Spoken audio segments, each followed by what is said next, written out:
So there's something we say a lot in Amsterdam, is like this, as they say, the system word and the life word. And the system word is pretty much the organization and the challenges and the regulations. And the life word, it's just the life that people have and just their regular daily lives, I'll say. And there's like a mismatch. So people, they have challenges, they're facing stuff, and at the same time, the city is managing and dealing with some other stuff, and it doesn't always match. And maybe tech has a role there in translating and bridging those two things. In these times of fast change, have you ever thought architecture might be falling a bit short and wondered, what's next? Well, let's find out. My name is Luca De Stefano. I'm one of the founders of Known-A, and this is Boundary Breaking Businesses Beyond Architecture, designers and commissioners of tomorrow speaking today.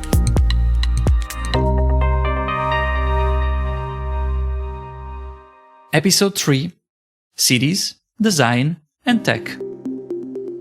Hello everyone and welcome back to Beyond Architecture. In the last episode we looked at technology from the perspective of a group of architects, starting their own tech startup and scaling it up to being a very successful business. Today, we stay on technology, but from the perspective of cities. We go all the way to Amsterdam, the Netherlands, to look at the way the city and the urban planning department are working with technology, are innovative, which tools they use, but also which new opportunities for collaborations are arising for designers just like us.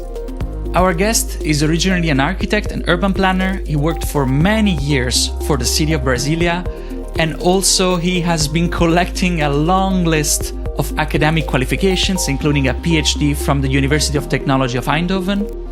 And today, he's the I-Team Director and the head of the Digital Urban Planning Lab for the City of Amsterdam.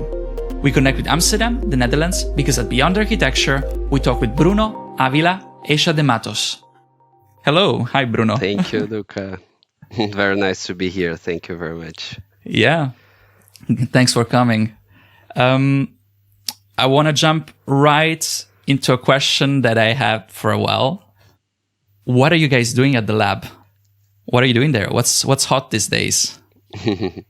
Yeah, nice question. So actually what we are working on is exploring new technologies and new functionalities to improve the urban planning process. So especially making it more transparent, more inclusive, and trying to address this gap between the technologies that are available and what we actually use in urban planning and in urban design.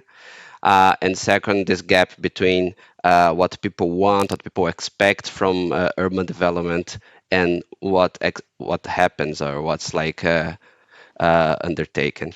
So pretty much bridging those gaps and then serving, trying to provide answers to some questions from the urban development department in Amsterdam. And talking about technical solutions, could you maybe mention a couple of very hot pieces of tech or softwares or tools that are out there at the moment? What are you guys working with? Yeah, so we are now exploring the possibilities of extended reality, so augmented reality, virtual reality, and especially the role of game engines such as Unity and Unreal for in participation processes. So the city has been using Unity for a sort of 3D platform for some time, for around 2-3 years. So it's a 3d.amsterdam.nl. So it's just open, everyone can download it, can visualize it. And it's an open source code, and it's based in Unity. And now we're also exploring Unreal, especially for the augmented reality applications and possibility of parametric design within Unreal. Okay, so if I understand right, we are talking about a digital twin almost, just visualizing digital twins in a more accessible way. Is that it? So the digital twin is the replica of something that exists in the reality. So it can be an object, a process. But then, so in this case, we're talking about a digital twin of a city or like a neighborhood. 3D Amsterdam, it's kind of like a base for a digital twin. So it is a digital twin, but like in a starting maturity level, because you have the 3D model of it. But then when you start to have more real-time data and you're able to actually run simulations with it, then it gets closer to what a digital twin would be. Um, so, but then I would say that the digital twin is more than visualizing 3D data. It's just like, so actually I can give an example. So when people are designing a plane, like in these big companies, they're just designing a new plane. They're going to have a digital twin of the plane in order to see if it's resistant, the aerodynamics of it, and if it works. And they just like have a total digital replica before they start building it because it's so expensive to build a plane. And that's the same idea with a city or a neighborhood. So before you really go and build it, we're just you need to you're going to make a replica of it. You're going to make a lot of simulations. You're going to test different scenarios, and then you can actually build it. And yeah, or if it maybe it's like not a new neighborhood, but it's like just the city and managing the city, and then you're trying a new policy or something. So that's the idea of the digital twin. Okay, so simulating different kind of solutions or different kind of policies as well. Yeah, having the virtual replica of something that you can play with and try different things before you actually make the decisions. And you were mentioning before, this is both used internally to simulate different outcomes, but you also mentioned that you're using this for public participations and citizen engagement, right? Yes. So internally, so 3D Amsterdam is open for everyone. We do have some other digital twin-like applications in the city, like the traffic model, and then it's just like a digital twin of the whole mobility system, and then they do a lot of simulations there also, and then it's mainly internal. But in our lab specifically, we are exploring the possibilities of how do we use how do we provide this the symmetry in information, so that the community has access to same information as the city officials. um, and the way to do it, and it's harder than we think, because and then it also has to do with 3D and being realistic, because for someone from the community it's way harder to understand like a plan or even like a 3D model if it's not really realistic. So it's not like a thing of like, oh, the website or the platform is aesthetically looks nicer if it's realistic, but that is really helpful for people to understand it. And you also mentioned before you're working with augmented reality or virtual reality. Is that part of the same kind of process and thinking? The more immersive and realistic it is, the better citizens react and understand? Yeah, so that's our assumption that we're going to test. I mean, we're a lab, so let's see how people react to the augmented reality application. But then with the virtual reality, so it's really like getting immersed in this proposed environment. But we found that it was nice to start with augmented reality instead, because then you get it's not that you get immersed, but also like you can really you go in the reality, like in the environment, and you can see the new buildings or the new proposals just in the actual environment. So you can really like walk on the neighborhood and see where the new buildings are coming and what's gonna happen. And it's quite powerful, because I mean it's really it's easier to understand, and it's way easier than if you just have like a nice 3D rendering of the situation. And so one is like the idea is like to walk through the streets and see what's proposed. And then later on, you could also get data. So you could also like walk and then get data about things, like when you're using the application. So data about the new projects, or if it goes towards sanitation or infrastructure, that you could also get information about these assets.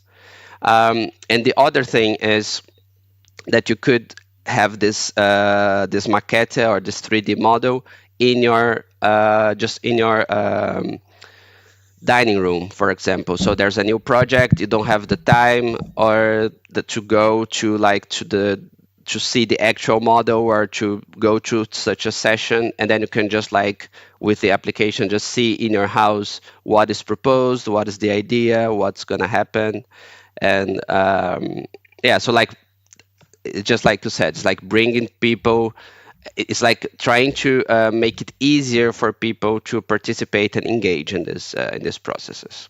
I kind of feel, reading through your answer, that this tries to address a problem of low citizens' engagement when it comes to participation in general. Is that the case? Are you guys trying to get more people involved because not that many actually participate? Yeah, so we have been doing research as part of our way of working. We do a lot of research before we propose a new solution or a new technology. And in our research, we realize that the same people are participating, and usually small groups. And also we see like an underrepresentation of youth. So just like the younger the people, the less they are interested in participating in these things. Um, but then I would phrase the problem like not as a lack of engagement or a lack of interest, but I would say, how can we make the city ready or in capable of engaging people in many different ways? So like meeting people where they are in their needs, in their lifestyle, and not okay. This is how we should participate. This is the framework, and your life needs to fit into this. But like kind of like the opposite.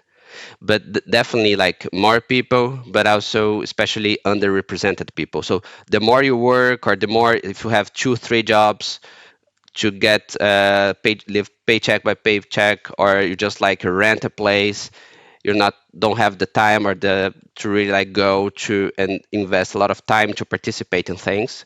But what's going to happen is that these decisions, they're going to impact your life anyways. So then you have the people that has more conditions or more money or more time. They're just like they'll be influencing the process more, and the people that need the most, they yeah, they won't be, they're not really participating as much. So that's something we're trying to tackle. That's very interesting, that the city of Amsterdam is so actively trying to engage with citizens. I have this one personal example. I'm a proud citizen of Amsterdam myself. And I get, or I used to get, this happened I think a year ago or so, I used to get Instagram ads of running projects. So they will be like, hey, this is happening. This is gonna happen in a few years. If you want to comment, vote here. It's a whole language that for me was very new. Insta ads were, to sell stuff, not to get citizens excited. So I found that quite forward thinking, I have to say. I don't know if you were behind that. No, I was not. No? But no, not specifically this. But like it's definitely something that also other departments in the city are doing. So they're trying new ways to engage people. And we have some really nice examples in Amsterdam on like engaging people, engaging the community in nice ways. But we also have in some areas some challenges in like engaging people. And specifically, the more complex the project is, it's also harder because there are so many requirements and legal requirements, and then you come to participate, but the things are pretty much already decided because there's not so much space to change things anymore.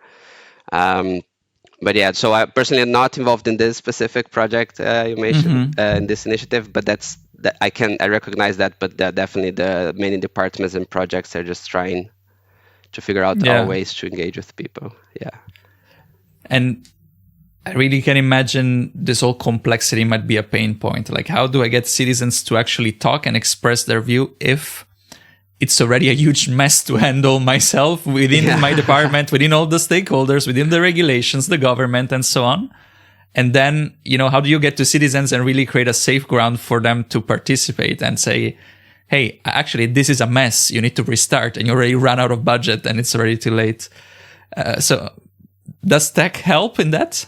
Yeah, I think so. Yeah, I think that's the biggest role of tech at this moment, trying to make complexity understandable, try to show, make visible how one thing impacts the other. So how mobility impacts on well-being, how the housing topic relates to, for example, amenities and facilities in public space. So it's all related. Also, the financing, it's all related. And now in the last years, also the whole concern with climate change, climate adaptation, circularity. So it's all related and it's all very complex, but and sometimes abstract. So how do you translate that to something we can visualize? Because we also know better than anyone. So we also have trouble in visualizing those things and make a sense of this complexity. But also, and then it makes easier for us. How do we make it also easier for the community to understand the challenges that we are facing also in the municipality? And I would say it's like a two-way thing. So on one, okay, the challenges that we as municipality are facing, and then also empower people and meet where they are so they can also express their challenges. So there's something we say a lot in Amsterdam, is like this, as they say, the system word and the life word. And the system world is pretty much the organization and the challenges and the regulations. And the life world, it's just the life that people have and just their regular daily lives, I'll say. And there's like a mismatch. So people, they have challenges, they're facing stuff, and at the same time, the city is managing and dealing with some other stuff, and it doesn't always match. And maybe tech has a role there in translating and bridging those two things.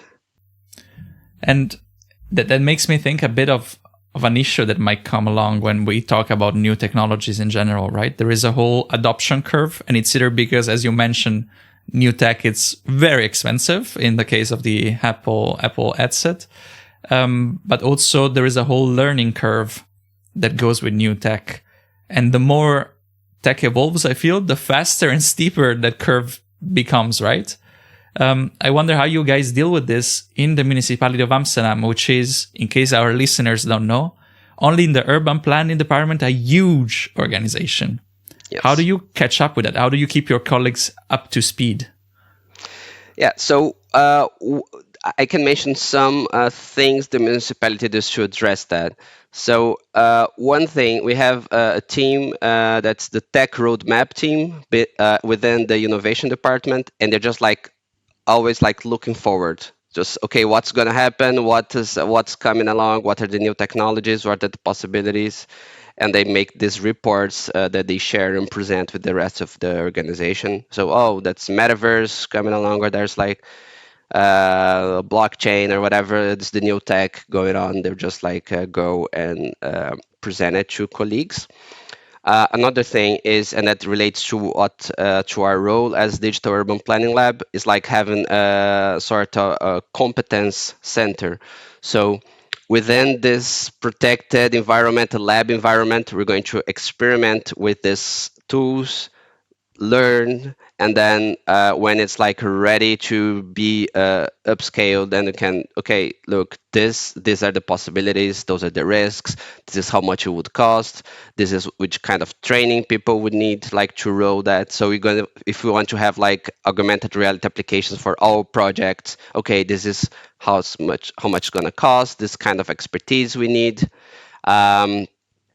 And then we also do that, for example, for computer vision. So there's a computer vision team in the department that also does the same. They're learning and exploring what's possible. And then the AI teams kind of doing the same for AI. So yeah, I think the way the city does, like creating this, what to call a sandbox, like this space, this unity where we are free to try things. Of course, we try our best to be successful, and I hope we are successful in everything we do. But there's also room to make mistakes and say, hey, we tried this technology, this game engine, but it's just like not really handy if you want to use it in a real project. So actually, you need to look for something else. And it's okay. It's not like the whole project, the whole urban development of the city is going to stop because you made a wrong decision. But It's just like it's a safe space for trying things out.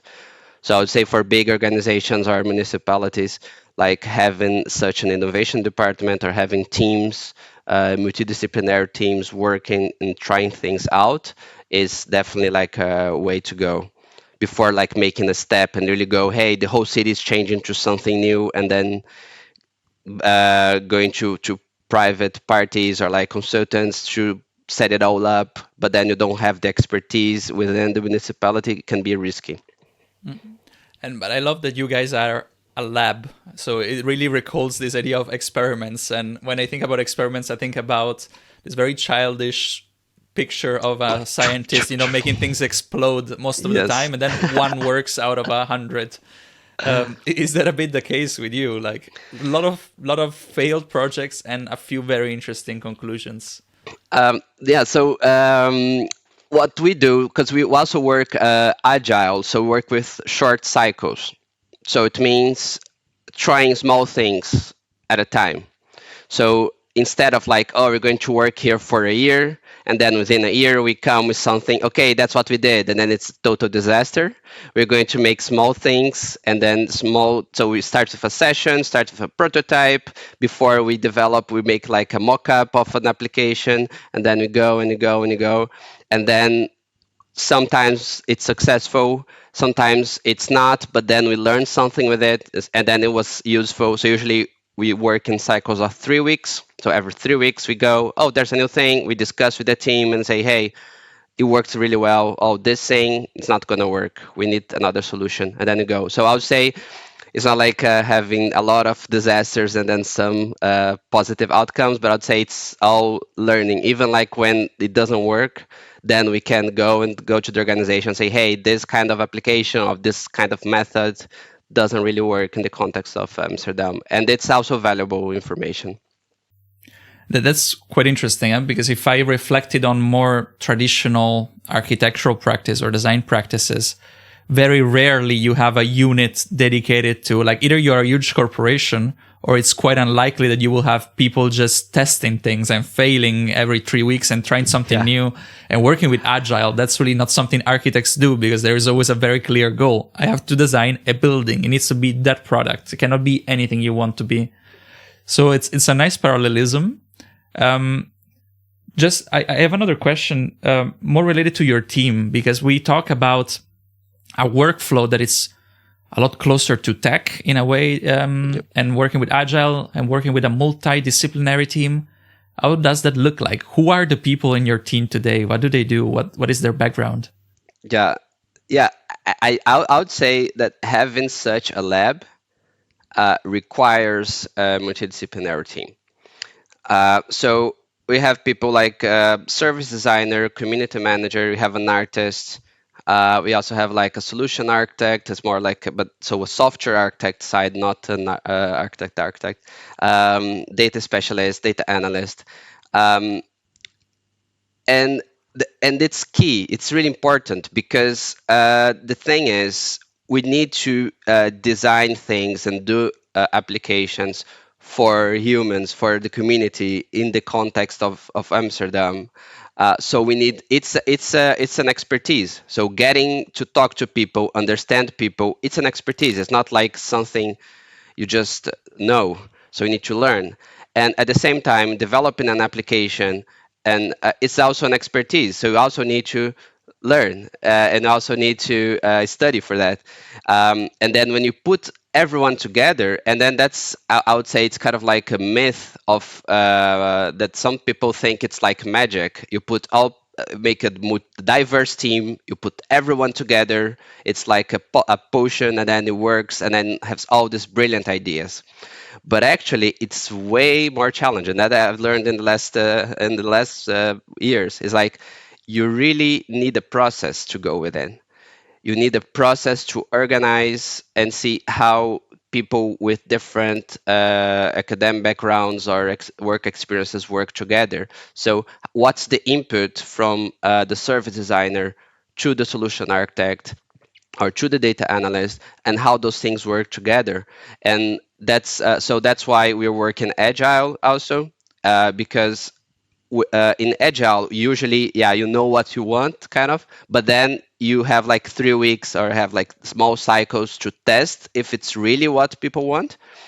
But for us, we realized it was not, because it's agile is a framework from software development, but then we're also working with problem-driven iteration adaptation from the Harvard School. So they have this methodology, kind of like adapting the cycles to public policy and taking the social aspect and the political aspect to it. So we're taking some things from agile and taking some things from other methods to really like be able to understand the problem and go again and why this problem is happening, and then what are the possible solutions that we could offer, and then test the solutions. So I would say having a multidisciplinary team is important, but knowing how to lead such a team or to organize the process is also super important. There's no magic to it. I can imagine that. It feels almost like a lot of people speak in different languages and you Yes. have to be translating to each other. Going back to your explanation of the role of the lab in this whole innovation ecosystem in the municipality, you guys are a bit like you take the tech and try to see if there is an actual use. And if there is an actual use, you pass it to the others, or you try to develop models that could be used by other departments, right? Uh, so I would say the tech roadmap team will kind of do that. So that they take the Okay. tech and do some research. In our case, we start with the problem. So we take the challenge and we take the challenge. We try to understand it well. So what's going on? And then, of course, since we have a lot of tech people in the team with some tech knowledge, so we have it rings a bell. Hey, this and this and this, maybe we could solve with that and that and that. And then we go and try and test it. And then we come back to the organization and say, hey, it seems like it works, or seems like it's not the best solution. But we're like starting with the problem, not really with the tech. You guys are a lot working in tech. There's a tech roadmap team. There is you guys more problem driven. Maybe it's good to stop for a minute and ask you an important question. How many people are working right now, if you know, of course, in the Amsterdam municipality for the whole urban planning?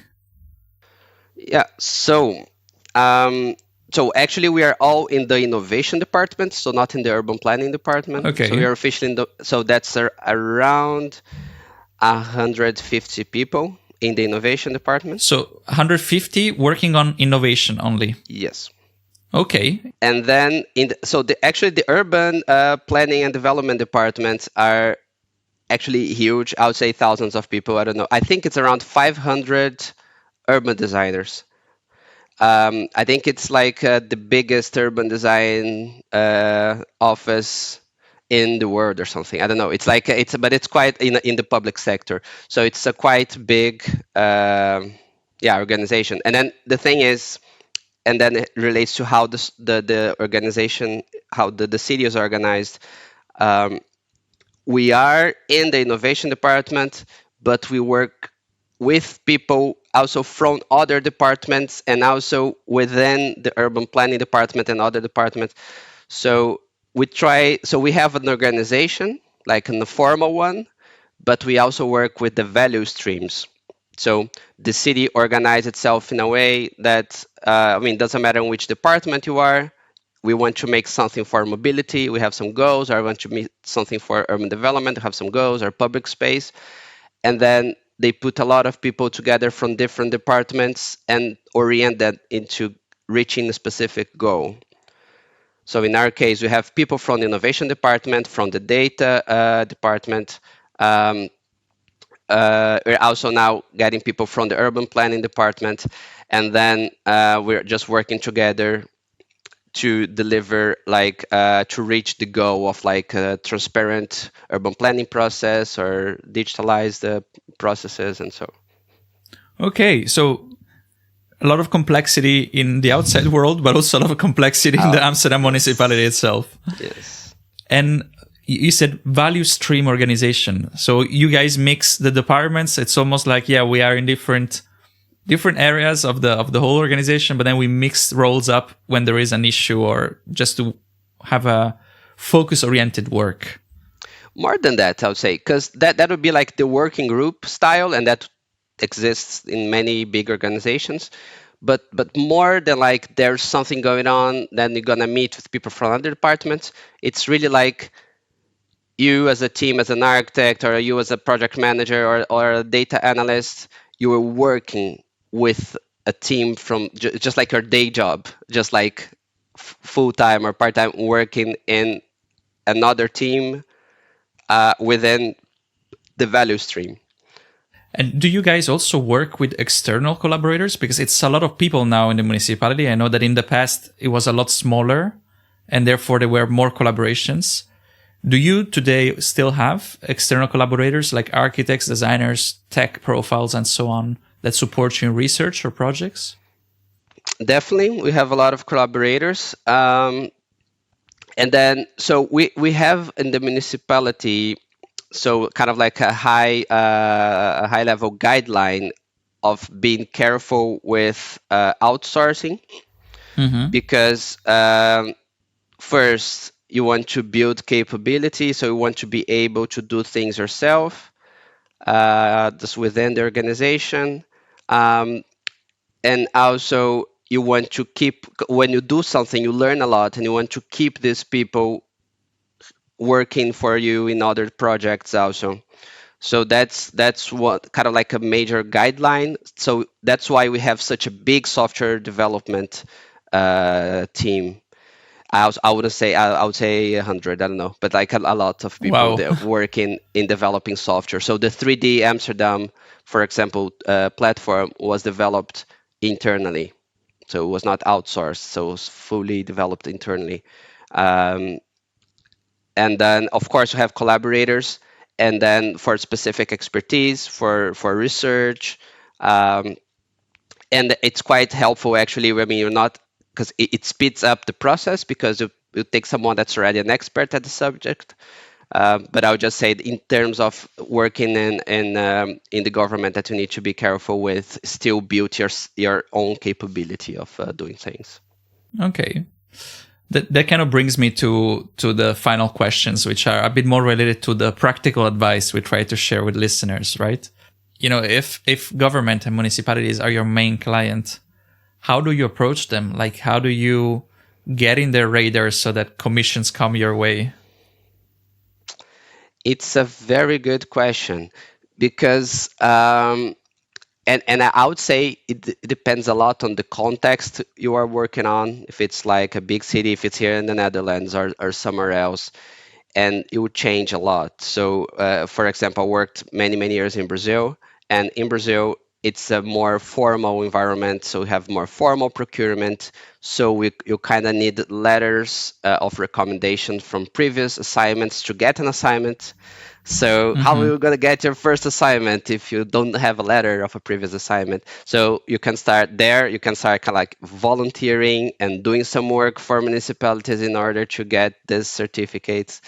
But it's very specific from Brazil. Here, I would say it's less formal. So if you are out there and show that you're doing nice things, or that you have the expertise, and you just like contact people working in the government, it's also okay, because they got to know you, and then they know what to do, and then they see, and then they know also what's going on in the city, so they can, oh, I think there's a lot of possibilities here, especially for starters. Because of course, if you are like, if you have a big company, you're probably interested like in a big urban design project or architectural project, or probably be a formal procurement, and then you probably have the means to do that, and to just go and find it. But for smaller entrepreneurs, I'd say just in the people base, just like talking to people, understanding the needs, but not really. I think what is difficult, and that's something, because I talk to a lot of sellers from tech solutions and everything. And one of the problems is that, so they have a solution, and then they want to sell you their solution. And I mean, I don't care about the solution. I care about my problem. I care about my challenge. So how can you solve my challenge? And that's something that most companies don't do. They usually, okay, this is our product, or these are our products, but not really try to understand what exactly we want or exactly we need, I'll say. Yeah.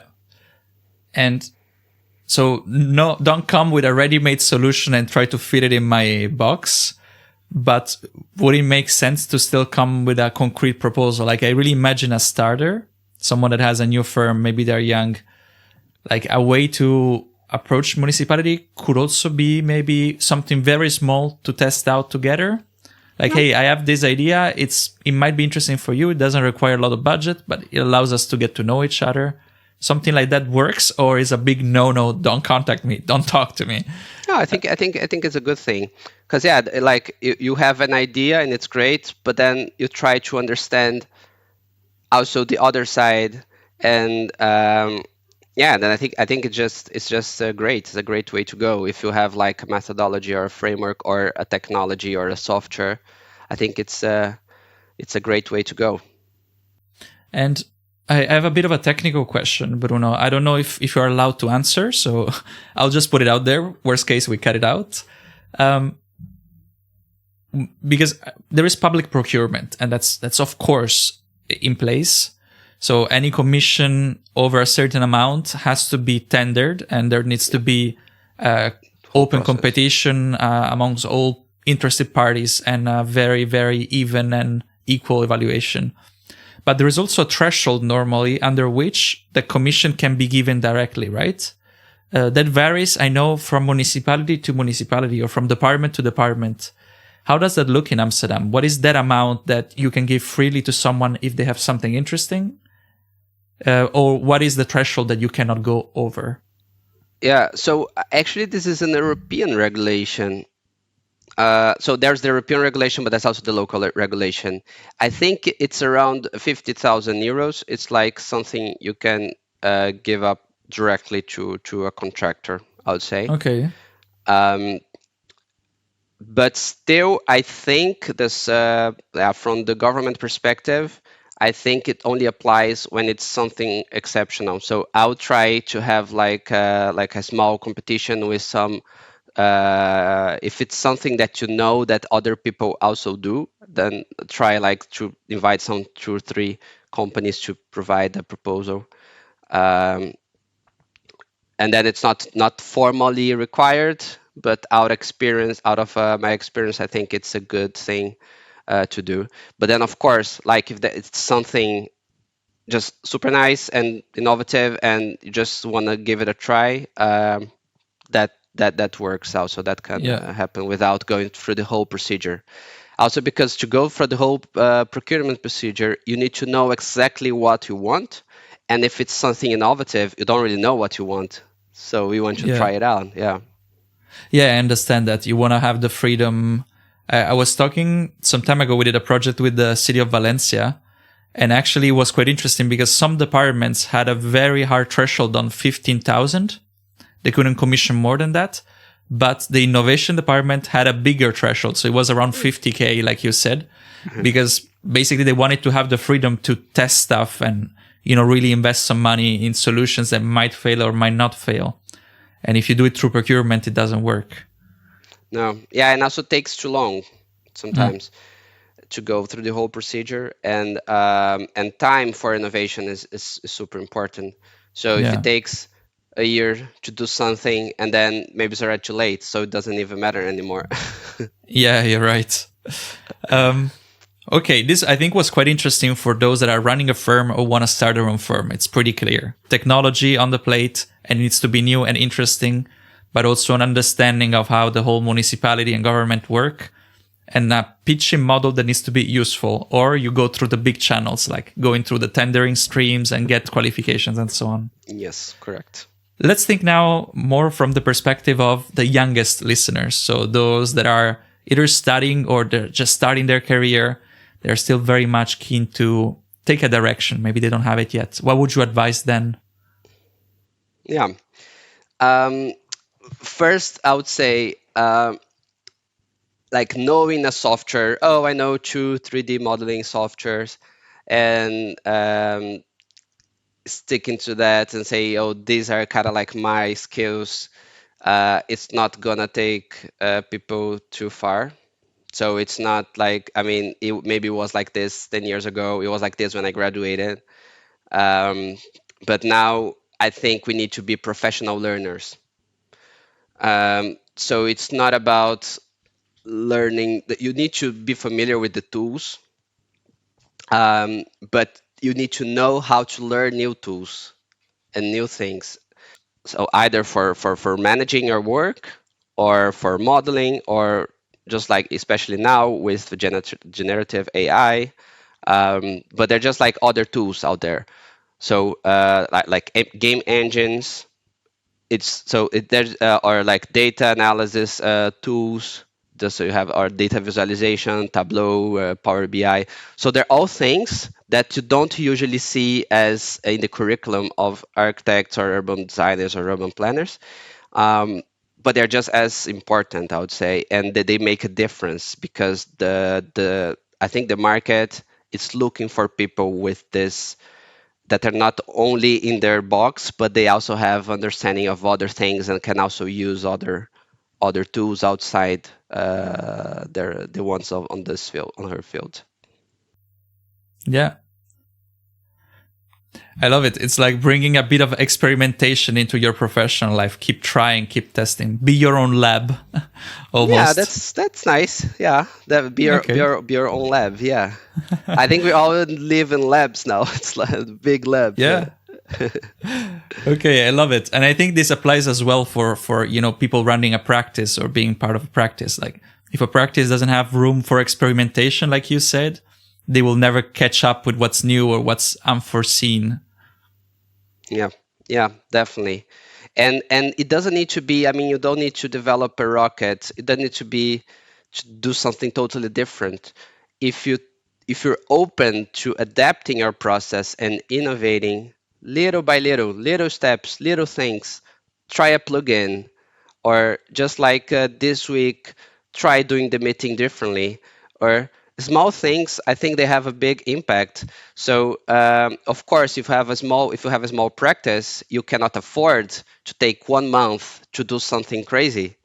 But like small things, they can always do that. Like if you have like I don't know 10% or 15% of your time dedicated to learning something different or trying something different, I think it's going to help the process definitely.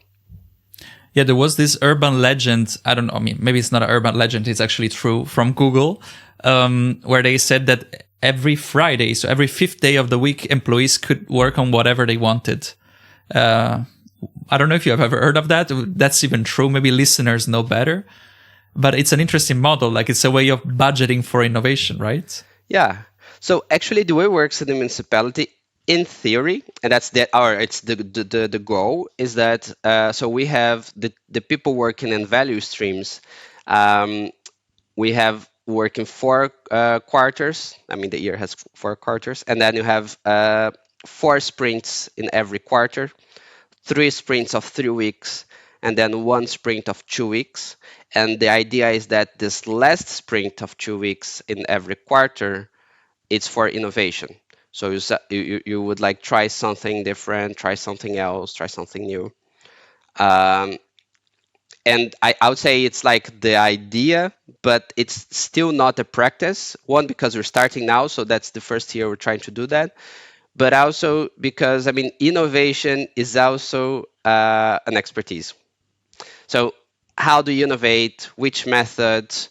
Which kind? Or are you going to do a workshop? Or just it's not like just doing something and then it's going to be nice, but like especially if it's a group, if it's a team, how do you innovate?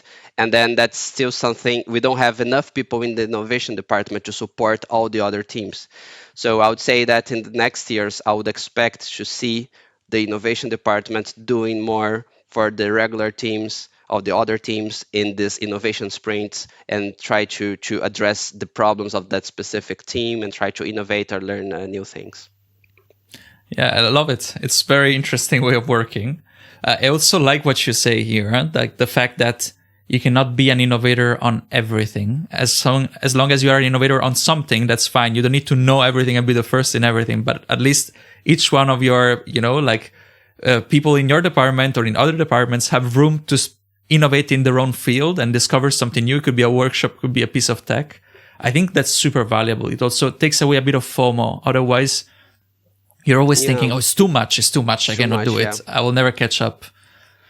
Yeah, but then I would say the innovation mindset, it's like important. There's like the innovation mindset and the innovation skills, I would say, because there are like professional innovators and they don't really know any specific field, or they don't work specific field, but they're like general innovation consultants. So there are methodologies for innovation that you can use in different topics or in different environments. And so knowing some of this, I mean, you don't need to be an expert innovator, but knowing some of what innovation, what that means, and trying the small things, as you said, I would say it's enough. Like don't need more than that. Okay, I love it. This applies for everyone, so I think I'm going to close it here. And I want to thank you again, Bruno, for being here. Bruno Ávila, and it was amazing. Very insightful. Thank you so much. Thank you very much for this very interesting talk.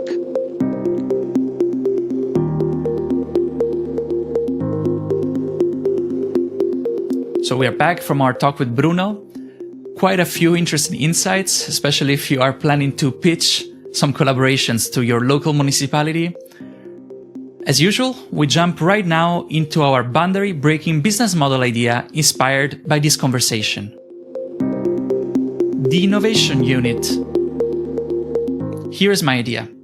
Bruno operates with his lab with quite a wide opportunity for risks taking, meaning that they iterate, they fail, they test new things, and if something useful comes up, they pass it along to the rest of the team, to the rest of the whole municipality workforce.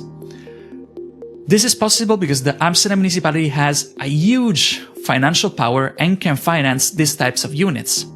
But imagine smaller towns, imagine smaller institutions that have maybe only a few employees, very much busy with technical work and operational work.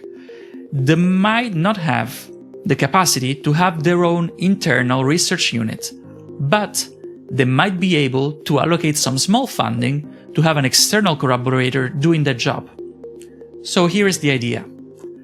What if you would raise this funding from multiple organizations, from multiple institutions, from multiple cities or towns or regional governments? What if your team would be composed of a multifaceted kind of skill set, meaning tech, planning, law, marketing, economics, for example. And with this team, you would provide services or a line of research which is established with all this pool of partners, this pool of funding partners. And at the same time, you would steer the work in order to help them facing their challenges, but you also have the safety of a secure financial stream. It's pretty much like a crowdsourcing idea, we could say. Here is the boundary-breaking business model for this week. I hope you enjoyed the episode, and as usual, I encourage you to reach out.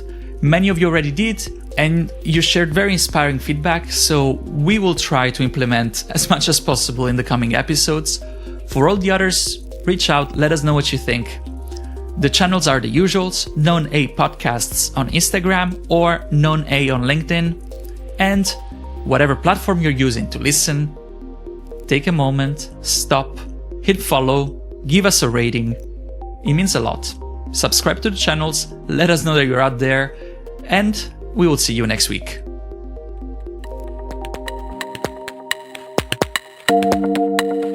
Beyond Architecture is a Known A podcast. This episode has been developed with the financial support of the Dutch Creative Industries Fund.